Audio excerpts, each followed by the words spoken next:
रामकृष्ण हरी. सार्थ श्री ज्ञानेश्वरी. अध्याय 15.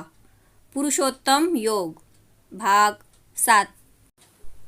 अहं वैश्वानरो भूत्वा प्राणिनां देहमाश्रितः प्राणापानसमायुक्तः पचाम्यन्नं चतुर्विधम्. सर्व प्राणीमात्रांच्या देहामध्ये मी जठराग्नी होऊन प्राण व अपान यांच्या सहाय्याने शुष्क, स्निग्ध, सुपक्व व विदग्ध या 4 प्रकारचे अन्न पचवितो. म्हणून प्राणी जाताच्या घटी करुणी कंदावरी आगिठी दीप्त जठरी किरीटी मीची झालो प्राणापानाच्या जोड भाती फुंक फुंकोनी या अहोराती आटी तसे नेणो किती उदरा माझी शुष्के अथवा स्निग्धे सुपक्वे का विदग्धे एवं मीची गा चतुर्विधे अन्ने पची एवं मीची आघवे जनाव्रीही ते मीची जीवनी मुख्य साधन वनी मीची आता ऐसिया ही वरी काई सांगो व्याप्तीची नवाई येथ दुजे नाहीची घेई सर्वत्र मी गा तरी कैसेनी पावेखे सदा सुखी ये एके तिये बहु दुःखे क्रांतभूते जैसी सगळी ये पाटणी एकेची दीपे दिवे लावणी जालिया का न देखणी उरली एके ऐसी हा नौखी विखी करीत आहासी मानसिकी तरी परीस तेही निकी शंका फेडू पै आवघा मीची असे येथ नाही किर अनारिसे परी प्राणियांची या उल्लासे बुद्धी ऐसा जैसे एकची आकाशध्वनी वाद्य विशेषी आनानी वाजावे पडे भिन्नी नादांतरी का लोकचेष्टी वेगळाला जो हा एकुची भानू उदयला तो आनानी परी गेला उपयोगासी नाना बीज धर्मानुरूप झाडी उपजविले आप तैसे परिणमले स्वरूप माझे जीवा अगा नेणा आणि चतुरा पुढा नीळ यांचा दुसरा नेणा सर्प झाला येरा सुखा लागी हे असो स्वातीचे उदक शुक्ती मोती व्याळी विख तैसा सज्ञानासी मी सुख दुःख तो अज्ञानासी. म्हणून अर्जुना, खाल्लेल्या अन्नाचे पचन होण्यासाठी सर्व प्राणीमात्रांच्या शरीरात नाभिकंदावर आगटी करून पोटात राहणारा अग्नी मीच झालो आहे. मी प्राण व अपान या जोडभात्याने पोटातील अग्नीला रात्रंदिवस फुकून सदैव प्रज्वलित ठेवतो आणि पोटामध्ये अन्न पचवितो हे कळत नाही. कोरडे, स्निग्ध, भिजवलेले व कच्चे असे कसलेही अन्न असले तरी त्या सर्वाचे मीच पचन करतो.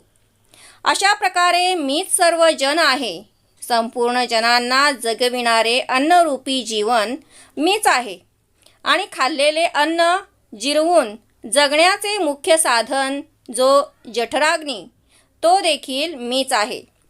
आता माझ्या व्यापकपणाचे आणखी नवलते काय सांगावे. या संपूर्ण विश्वात माझ्या वाचून दुसरे काही नाही. या जगात काही प्राणी सदैव सुखी दिसतात पण काही दुःखाने पछाडलेले दिसतात. असे कशामुळे होते. ज्याप्रमाणे एखाद्या नगरात एकाच दिव्याने सर्व दिवे लावले तर काही दिवे प्रकाश निर्माण करतात व काही प्रकाश निर्माण करत नाहीत. असे कसे होईल. अशा प्रकारे तर्क वितर्क तू जर आपल्या मनात करत बसला असशील तर त्याचेही निरूपण ऐक आणि तुझ्या शंकांचे उत्तम प्रकारे निरसन करून घे. या संपूर्ण विश्वात मीच भरून राहिलो आहे यात तीळ मात्र ही शंका नाही. परंतु प्राण्यांच्या राजस, तामस आणि सात्विक बुद्धीप्रमाणे मी त्यास वेगवेगळा भासत असतो. जसा आकाशाचा ध्वनिरूप शब्द एकच आहे परंतु विविध प्रकारच्या विशेष वाद्यांतून निरनिराळ्या अनेक नादांच्या रूपाने तो बाहेर पडतो. अथवा हा जो उगवलेला सूर्य एकच आहे, परंतु लोकांच्या कर्मास विविध प्रकारे उपयोगी पडतो. ज्याप्रमाणे जल विविध प्रकारच्या बीज स्वभावाप्रमाणे वेगवेगळे वृक्ष निर्माण करते, त्याप्रमाणे माझे स्वरूप विविध स्वभावाच्या जीवांमध्ये विविध प्रकारांनी परिणामाला प्राप्त झाले आहेत. अज्ञानी व शहाणा अशा दोन माणसांच्या पुढे 2 पदरी नीलमण्यांचा हार पडलेला होता. परंतु अज्ञानी माणसाला विवेक नसल्यामुळे मंद प्रकाशात तो हार त्याला सर्परूप भासला. त्याला भीती वाटली. आणि शहाण्या माणसास विवेक असल्यामुळे त्याला तो हार सुखकारक झाला. एकाच स्वाती नक्षत्राचे पाणी सारखेच असून ते शिंपल्यामध्ये पडल्यास मोती होतात, पण सर्पाच्या तोंडात पडल्यास त्याचे विष होते. त्याप्रमाणे सज्ञान माणसासाठी मी सुखरूप आहे, तर अज्ञानी माणसाला मी दुःखरूप वाटतो. सर्वस्य चाहं हृदि सन्निविष्टो मतस्मृतिर्ज्ञानमपोहनञ्च वेदैश्च सर्वैरहमेव वेद्यो वेदान्तकृद्वेदविदेव चाहं. मी सर्वांच्या हृदयात प्रवेश करून राहिलो आहे. स्मृती, ज्ञान व विस्मृती ही माझ्यापासूनच होतात. वेदांच्या द्वारे मीच जाणावयास योग्य आहे. तसेच वेदांताचा कर्ता आणि वेदांना जाणणाराही मीच आहे. एरवी सर्वांच्या हृदयदेशी मी अमुका आहे ऐसी, जे बुद्धी स्फुरे अहर्निशी ते वस्तुगामी. परी संतांसवे वसता योगज्ञानी पैसता, गुरुचरण उपासिता वैराग्येसी. येणेची सत्कर्मे अशेष ही अज्ञान विरमे, जयांचे अहम विश्रामे आत्मरूपी. ते आपोआप देखोनी देखी, मिया आत्मेनी सदा सुखी. येथे मी वाचूनी अवलोकी, आन हेतू असे. अगा सूर्योदयो जालिया, सूर्ये सूर्याची पहावा धनंजया. ते विमाते मिया जाणावया, मीची हेतू. ना शरीर पराते सेविता, संसार गौरवची ऐकता. देही जयांची अहंता, बुडोनी ठेली. एरवी सर्व प्राणीमात्रांच्या हृदयामध्ये मी अमुक आहे अशी जी बुद्धी रात्रंदिवस पुरण पावत असते, ती मीच आहे. परंतु संतांच्या संगतीत राहिले असता योग व ज्ञान यांचा अभ्यास करून आणि वैराग्याने मुक्त होऊन सद्गुरुचरणांची सेवा केली असता याच सत्कर्माच्या योगाने संपूर्ण अज्ञान नाहीसे होते आणि त्यांचा अहंकार आत्मस्वरूपामध्ये लय पावतो. हे साधक माझ्या सच्चिदानंद घन अशा ब्रह्मस्वरूपाला आपोआप पाहून माझ्या आत्मस्वरूपाने सर्व काळ सुखी होतात. अशी स्थिती प्राप्त होण्यास माझ्याशिवाय दुसरा कोणी कारणीभूत आहे काय? हे धनंजया, सूर्याचा उदय झाल्यावर सूर्याच्या तेजाने सूर्य पाहावा लागतो. त्याप्रमाणे मला जाणण्यास मीच कारण आहे. देहाला आत्मा मानणारे अथवा देहाला भोग देणाऱ्या लोकांच्या संगतीत राहून प्रपंचाचे महत्त्व ऐकत बसला असता ज्यांचा आत्मभाव देहाच्या ठिकाणी बुडून गेला आहे, ते स्वर्ग संसारा लागी धावता कर्ममार्गी दुःखाच्या सेलभागी विभागी होती. परी हेही होणे अर्जुना, मजची स्तव तया ज्ञाना. जैसा जागताची हेतू स्वप्ना निद्रेते होय. पै अभ्रे दिवसू हारपला, तोही दिवसेची जाणू आला. तेवी मी नेणोनी विषयो देखिला, मजची स्तव भूती. एवं निद्रा का जागणिया, प्रबोधूची हेतू धनंजया. तेवी ज्ञान अज्ञाना जीवा जीवाचिया, मीची मूळ. जैसे सर्पत्वा का दोरा, दोरूची मूळ धनुर्धरा. तैसा ज्ञाना अज्ञानाची या संसारा, मियांची सुद्धू. म्हणोनी जैसा असे तैसया, माते नेणोनी धनंजया, वेदू जाणो गेला तवतया, जालिया शाखा, तरी तीही शाखा भेदी, मीची जाणीजे त्रिशुद्धी, जैसा पूर्वापारा नदी समुद्रूची ठी, आणि महासिद्धांतापासी श्रुती हारपती शब्देसी, जैसिया सगंधा आकाशी वातलहरी, तैसे समस्त ही श्रुती जात, ठाके लाजिले ऐसे निवांत, ते मीची करी यथावत प्रगटोनिया, पाठी श्रुती सहित शेष, जग हारपे जेथ निशेष, ते निज ज्ञान ही चोख जाणता मीची, जैसे निदेलिया जागीजे, तेव्हा स्वप्नीचे कीर नाही दुजे, परी एकत्व ही देखो पाविजे आपलेची, तैसे आपले अद्वयपण, मी जाणतसे दुजे नवीन, तयाही बोधा कारण जाणता मीची, ते स्वर्ग व संसार या सुखांच्या प्राप्तीकरता कर्ममार्गाने धावतात. त्यामुळे त्यांना दुःखाचा शेलका वाटा प्राप्त होतो. परंतु अर्जुना, ही स्थिती देखील त्या अज्ञानी लोकांस मजपासूनच प्राप्त होते. जसे जागा असलेला मनुष्य स्वप्नाला आणि निद्रेला कारण आहे, परंतु दिवसा काही प्रमाणात ढगांनी आकाश व्यापले म्हणजे उजेड कमी होतो. हे देखील जसे उजेडाने समजून येते, त्याप्रमाणे माझे विषयीचे अज्ञान उत्पन्न होऊन प्राणी मात्र विषयांचे सेवन करीत असतात. हे देखील माझ्याच सत्तेने घडत असते. हे धनंजया, निद्रेला अथवा जागृतीला जसे ज्ञानच कारण आहे, त्याप्रमाणे ज्ञानी अथवा अज्ञानी अशा जीवांना मीच मूळ कारणीभूत आहे. हे धनुर्धरा, जसे सर्पाच्या अथवा दोरीच्या भासास दोरीच कारण आहे, त्याप्रमाणे ज्ञान व अज्ञान यांच्या वाढीस मी सर्व काळ अधिष्ठानभूत आहे. अर्जुना, याप्रमाणे माझे स्वरूप अत्यंत सूक्ष्म आहे. मला वेदांनी जाणण्याचा प्रयत्न केला, पण त्यांना माझे समग्र ज्ञान प्राप्त झाले नाही. म्हणून त्यांच्या ऋग्वेद, यजुर्वेद, सामवेद व अथर्ववेद अशा 4 शाखा निर्माण झाल्या. मग त्या 4 प्रकारच्या शाखांनी मीच जाणला जातो. हे त्रैकालिक सत्य आहे. ज्याप्रमाणे पूर्वेकडून वाहणाऱ्या व पश्चिमेकडून वाहणाऱ्या नद्यांस समुद्रच एक आश्रयस्थान आहे आणि एकमेवा द्वितीय ब्रह्म या सिद्धांताजवळ वेद आपल्या शब्दांसह लोपून जातात. ज्याप्रमाणे गंधयुक्त वाऱ्याच्या लहरी आकाशात विरून जातात, त्याप्रमाणे सर्व श्रुती ब्रह्माला लाजून निवांत बसतात. वेद ज्ञान थांबले जाते आणि त्यावेळी मी सद्गुरूंच्या रूपाने प्रगट होऊन वेदांचा यथायोग्य अर्थ प्रगट करतो. नंतर श्रुतीसह सर्व जगत जेथे लय पावते ते शुद्ध असे ब्रह्मज्ञान जाणणारा मीच आहे.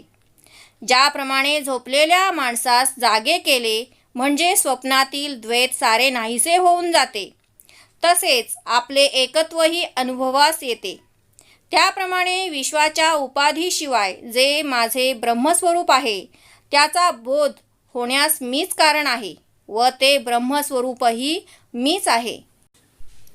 मग आगीला गिलिया कापुरा, ना काचळी न वैश्वानरा, उरणे नाही वीरा जयापरी, ते विसमूळ विद्या खाये, ते ज्ञानही जै बुडोनी जाये, तरी नाही किरणो हे आणि ना साहे असणेही, पै विश्व घेऊनी गेला मागेसी, तया चोरा ते कवणके गिवसी, जे कोणी एकी दशा ऐसी शुद्ध ते मी, ऐसी जडाजड व्याप्ती रूप करिता कैवल्यपती, ठी केली निरूपही ती आपुल्या रूपी, तो आगवाची बोधू सहसा अर्जुनी उमटला कैसा, व्योमींचा चंद्रोदयो जैसा क्षीरार्णवी, का प्रतिभिंती चोखटे समोरील चित्र उमटे, तैसा अर्जुने आणि वैकुंठे नांदतसे बोधू,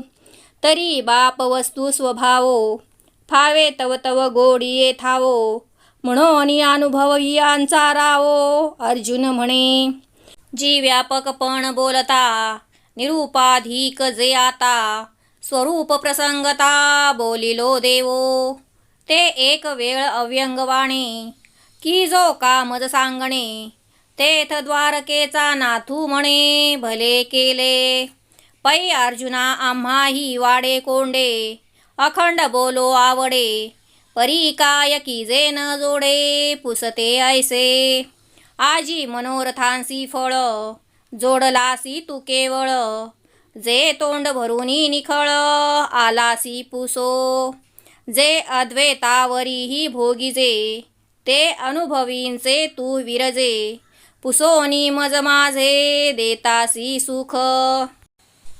वीर अर्जुना, ज्याप्रमाणे कापूर जळून गेल्यावर मागे त्याची काजळीही राहत नाही आणि अग्नीही उरत नाही, त्याप्रमाणे संपूर्ण अविद्या नाहीसे करणारे जे ज्ञान, ते देखील जेव्हा का अद्वैत ब्रह्मस्वरूपात बुडून जाते, त्यावेळी ते नाही असे म्हणता येत नाही व आहे असेही म्हणता येत नाही. असे पहा, चोर शोधाच्या मार्गासह संपूर्ण विश्वच चोरून घेऊन गेला आहे. त्या चोराला कोणी व कोठे शोधावे? अशी जी एक शुद्ध अवस्था आहे, ती मीच आहे. याप्रमाणे मोक्षदायक श्रीकृष्णाने आपल्या उपाधिरहित शुद्ध स्वरूपापर्यंत आपणच सर्व दृश्य व अदृश्य विश्वातील सर्व पदार्थांत कसे व्यापून राहिलो आहोत, हे सांगितले आहे. ज्याप्रमाणे आकाशामध्ये चंद्राचा उदय झाला की क्षीरसमुद्रात त्याचे पूर्ण प्रतिबिंब दिसू लागते, त्याप्रमाणे श्रीकृष्णाने केलेला हा सर्व उपदेश अर्जुनाच्या मनात पूर्णपणे ठसला. चित्रे काढलेल्या भिंतींच्या समोरील भिंत चकचकीत केल्यावर त्यामध्ये ज्याप्रमाणे त्या चित्राचे प्रतिबिंब दिसते, त्याप्रमाणे वैकुंठपती श्रीकृष्ण यांच्या मनातील बोध अर्जुनाच्या अंतःकरणात प्रतिबिंबित झाला. अनुभव घेण्यामध्ये श्रेष्ठ असा जो अर्जुन, तो म्हणाला, धन्य धन्य ते ब्रह्मज्ञान, की ज्याचे स्वरूप समजू लागलेच की त्याची गोडी वाढतच जाते. महाराज, आपण आपले व्यापकपण सांगत असताना प्रसंगानुरूप जे निरुपाधिक स्वरूपाचे वर्णन केले, तेच निरुपाधिक स्वरूप एक वेळ पुन्हा मला त्यात काही न्यून न ठेवता सांगा. त्यावर द्वारकाधीश श्रीकृष्ण म्हणाले, अर्जुना, हा प्रश्न विचारून भले केलेस. अर्जुना, आम्हाला देखील अध्यात्मासंबंधी बोलत राहावे असे वाटते, परंतु काय करावे? या विषयासंबंधी बोलणारा कोणी भेटत नाही. आमची जी निरुपाधिक स्वरूप वर्णन करण्याची इच्छा, ती सफल करणारा तू भेटलास. कारण तू अंतःकरणपूर्वक तोंड भरून विचारण्यास प्रवृत्त झाला आहेस. जो आनंद अद्वैत स्थिती प्राप्त झाल्यानंतर अनुभवावा, त्या सुखसंवादाच्या अनुभवाचे साधन तू झाला आहेस. कारण माझ्या स्वरूपासंबंधी प्रश्न विचारून तू माझा आनंद मला देत आहेस. जैसा रिसा आलिया जवळा, दिसे आपण पे आपुला डोळा. तैसा संवादिया तू निर्मळा शिरोमणी. तुवा नेणोनी पुसावे, मग आम्ही परिस उबैसावे. तो गाहा पाडू नव्हे सोय रे या. ऐसे म्हणोनी आलिंगिले, कृपादृष्टी अवलोकिले. मग देवो काय बोलिले अर्जुनेसी. पै दोही ओठी एक बोलणे, दोही चरणी एक चालणे. तैसे पुसणे सांगणे तुझे माझे. एवं आम्ही तुम्ही येथे, देखावे एका अर्थाते. सांगते पुसते येथे दोन्ही एक. ऐसा बोलत देवो भुलला मोहे, अर्जुना ते आलिंगुनी ठाये. मग बिहाला म्हणे नोहे आवडी हे. झाले इक्षुरसाचे ढाळ, तरी लवण देणे की डाळ. जे संवाद सुखाचे रसाळ, नासेल थिते. आधीच आम्हा यया काही, नरनारायणांसी भिन्न नाही. परी आता जिरो माझ्या ठाई, वेगू हा माझा. या बुद्धी सहसा श्रीकृष्ण म्हणे विरेशा. पै गातो तुवा कैसा प्रश्न केला. जो अर्जुन श्रीकृष्णी विरत होता, तो परतोनिया मागुता. प्रश्नावळीची कथा ऐको आला, येथ सद्गदे बोले. अर्जुने जी जी म्हणितले, निरुपाधिक आपुले रूप सांगा. यया बोला तो शारंगी, तेची सांगावया लागी. उपाधी दोही भागी निरूपित असे. जसा आरसा समोर आल्यावर आपल्या डोळ्यांना आपले स्वरूप दिसते, त्याप्रमाणे तू शुद्ध अंतःकरणाने सुखसंवाद करत आहेस. त्यामुळे तुझ्यात माझेच प्रतिबिंब दिसत आहे. हे प्रेमळ अर्जुना, तुला एखादी गोष्ट कळत नाही म्हणून तू ती विचारावीस आणि मग तुला उत्तर देण्यासाठी आम्ही तयार व्हावे, असा अभिमान येथे नाही. हा अंतःकरणाचा प्रेमपूर्वक आलाप म्हणजे संवाद आहे. असे बोलून श्रीकृष्णाने अर्जुनाला प्रेमाने आलिंगन दिले आणि कृपादृष्टीने त्याच्याकडे पाहिले. मग देव पुन्हा अर्जुनाला काय बोलले ते श्रवण करा. ज्याप्रमाणे दोन्ही ओठांतून एकच बोलणे निघते अथवा दोन्ही पायांनी एकच चालणे असते, तसे तुझे विचारणे व माझे सांगणे दोन्ही एकच आहे. देहाच्या उपाधीने माझ्यात व तुझ्यात भेद दिसत असला तरी दोघांत एकच तत्व असल्यामुळे सांगणारा व विचारणारा दोघेही एकच आहेत. अशा रीतीने देवाने मोहाने अर्जुनाला मिठी मारून ते स्तब्ध राहिले. मग बिचकले व म्हणाले, हे ऐक्य प्राप्त करून देणारे प्रेम या रणांगणावर उपयोगी नाही. उसाच्या रसात पेयात चव येण्यासाठी मीठ घातले तर ते जसे वाईट होते, त्याप्रमाणे आमच्या सुखसंवादात द्वैत उत्पन्न केले नाही तर आज उमललेले प्रेम उद्या नाहीसे होईल. आम्ही नारायण व अर्जुन हा नर असल्यामुळे आमच्या दोघांच्यात भेद नाही, परंतु आता माझ्या ऐक्यभावाचे प्रगटीकरण योग्य नाही. हे प्रेम माझ्या ठिकाणीच विरून जाऊ दे. असा विचार करून श्रीकृष्ण अर्जुनाला एकदा म्हणाले, हे वीर अर्जुना, तू कोणत्या विषयासंबंधी प्रश्न केला होतास ते पुन्हा एकदा सांग. श्रीकृष्णाने दिलेल्या प्रेममय आलिंगनामुळे अर्जुनाची देहबुद्धी संपून तो श्रीकृष्ण स्वरूपात रममाण झाला होता. तो पुन्हा आपण विचारलेल्या प्रश्नांची उत्तरे ऐकण्यासाठी तो देहबुद्धीवर आला. त्यावेळी अर्जुन सद्गदित कंठाने बोलू लागला, देवा, आपले निरुपाधिक रूप सांगा. अर्जुनाच्या या बोलण्याने शारंग नावाचे धनुष्य धारण करणारे श्रीकृष्ण निरुपाधिक रूपाचे वर्णन करण्याकरिता 2 प्रकारांच्या उपाधींचे निरूपण करू लागले. पुसिलिया निरूपहित उपाधी का सांगे येथ, हे कोणाही प्रस्तुत गमे जरी. तरी ताकाचे अंश फेडणे, तयाचे नाव लोणी काढणे. चोखाची शुद्ध तोडणे, कीडची जेवी. बाबुळीची सारावी हाते, परी पाणी तव असे आईते. अभ्रची जावे गगनते, सिद्धची की.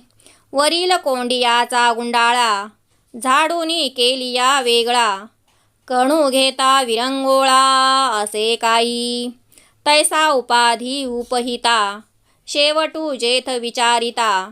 ते कोणतेही न पुसता निरुपाधिक. जैसे न सांगणे वरी, बाळापतीसी रूप करी.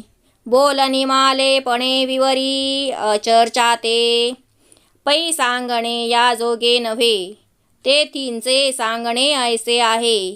म्हणोनी उपाधी लक्ष्मी नाहे, बोलीजे आदी. पाडिव्याची चंद्ररेखा, निरुती दावावया शाखा.